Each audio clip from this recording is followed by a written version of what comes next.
If you're making beats with the Digitone, you've got to utilize the Arpeggiator. You're limited to 4 tracks, and there's only so much that you could do with the sound pool and sequencing on these tracks. And the Arpeggiator is just a great way of opening up some space to add more layers and elements, either melodically, rhythmically, or both. And I'm just happy to be here today with you guys with the Digitone, so thanks for being here. This machine has been the focus of my videos for the past month or so, and I've stumbled upon some creative ways of spicing up your patterns with the Arpeggiator. This video is organized into chapters, so if you're looking for something a bit more specific, that's all in the description. And today's sponsor is DistroKid. They are a music distribution platform with a ton of features that you may not know about. We'll be looking into Playlist Spotlight, which is a feature that gives you the chance to get your music onto one of many DistroKid Spotify playlists. And some of their playlists are pushing 200,000 followers, so it's very interesting.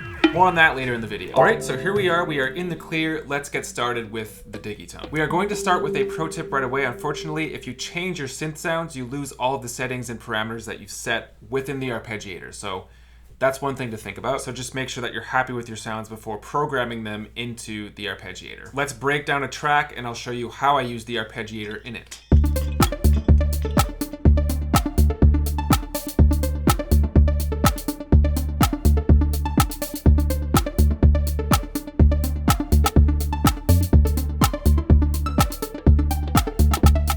We've got track 1, which is kick and snare.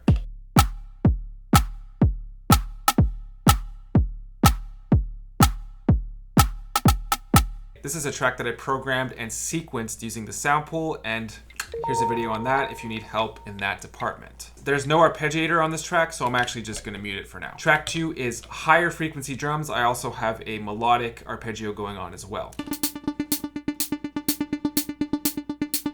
Track 3 is bass.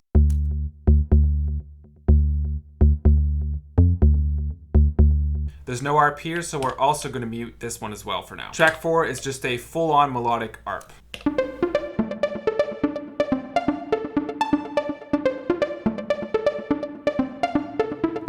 I'll start by showing you the basics of how to use the Digitone's Arpeggiator. Function and Synth 1 to open up the ARP menu. Knob A controls the mode, which is basically the direction of the arpeggio.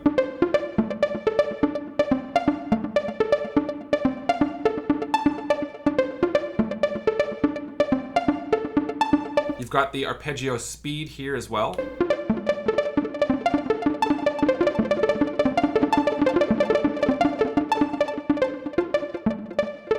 In this track, I'll keep it at 16th notes. I find that it just fits really well like that. Range of the arpeggio, so you can jump up a few octaves if you'd like.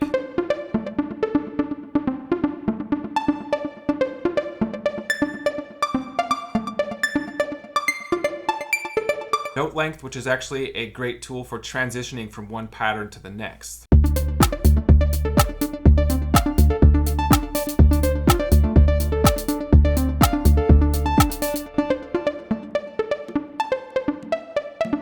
This arpeggio I have programmed here is very rhythmic, so how did I do that? If you want to remove notes, all you have to do is press down on the note you want to remove. So you start off with this. Let's remove some notes. I'm just going to do it at random.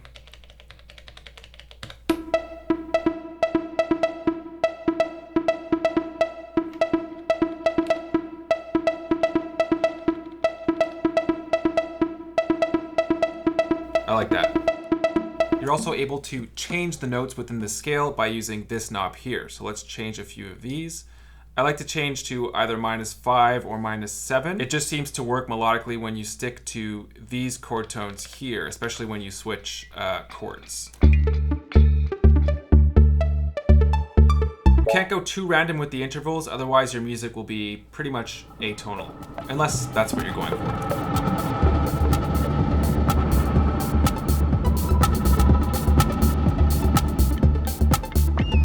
Another great way to add rhythmic variation to your pattern is using this knob here to change the length. In this track, if I jump from one pattern to the next, you'll notice that the length of each arpeggio is different. This is a cool arpeggiator trick just on its own, but it's especially cool if you have a second arpeggiator playing at the same time. That way the notes sort of bounce off each other and they create tensions and dynamics within the track. I'll solo tracks 2 and 4 and give you an idea of what this sounds like.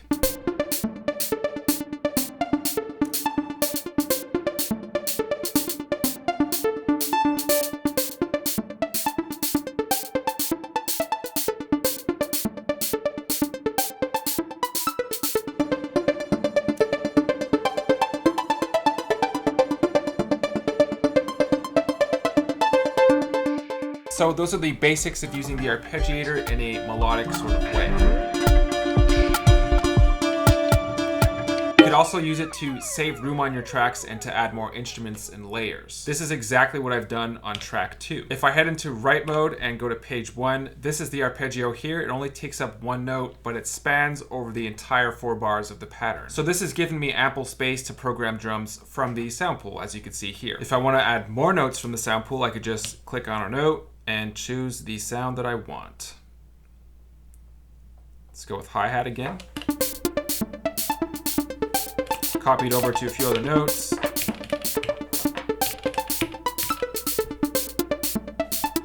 Right, so we have that hi-hat on the backbeat. Let's hear what the rest.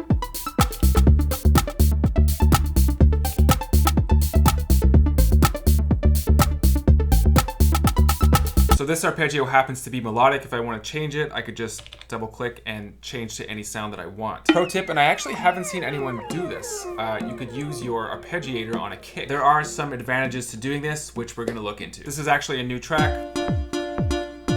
And if you look at track 3, this is where the kick is. So it's only occupying that very first note. This is what that looks like with the arpeggio. Once again, function synth 1. There it is. I'm set to quarter notes on the kick, and I'm also making sure that the length of the note is long enough so that the kick sounds through the whole note. Once again, this just leaves tons of space to program in notes from the sound pool, and if you want all your drums to be on one track, this is a great way of doing it. Also, now that your kick is an arpeggio, it's not parameter locked anymore. It will now be affected when you add live effects to your entire track.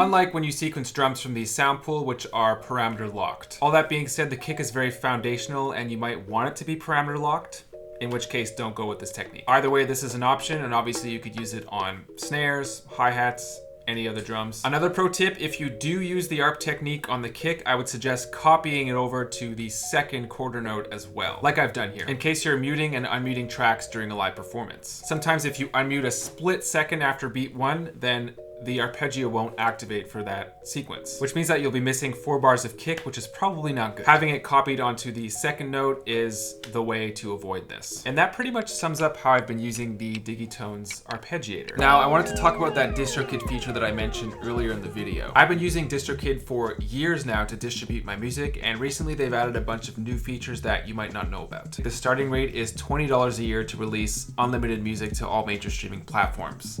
So cheap. And they have this new feature called Playlist Spotlight. It's really simple. Basically, you submit one of your tracks and it's subject to vote. If your track gets enough votes, then it will be featured on one of DistroKid's Spotify playlists, some of which are pushing 200,000 followers, so you could actually get some real exposure there. I actually just submitted a track this week. Here's how to do it. Go to your homepage, goodies, Get Heard Now, Playlist Spotlight. This opens up a page where you're able to vote on other people's tracks. And then on the top right, there's a button where you could add your own track to be subject to vote. This happens on a weekly basis, so every week you could submit the same track or a different track. It's really up to you. And if your track gets enough votes, you'll make it onto one of DistroKid's Spotify playlists. So easy. If you're into this sort of content, I urge you to subscribe to my channel. I put out videos every week. I've linked some other Digitone content as well, which you might be interested in, so make sure to check that out. If you're interested in taking a leap and actually buying the Digitone, I've left a purchase link in the description for that as well. If you end up purchasing from this link, which is a perfect circuit link, by the way, I make a small commission off of that. So just one of the best ways to support this channel and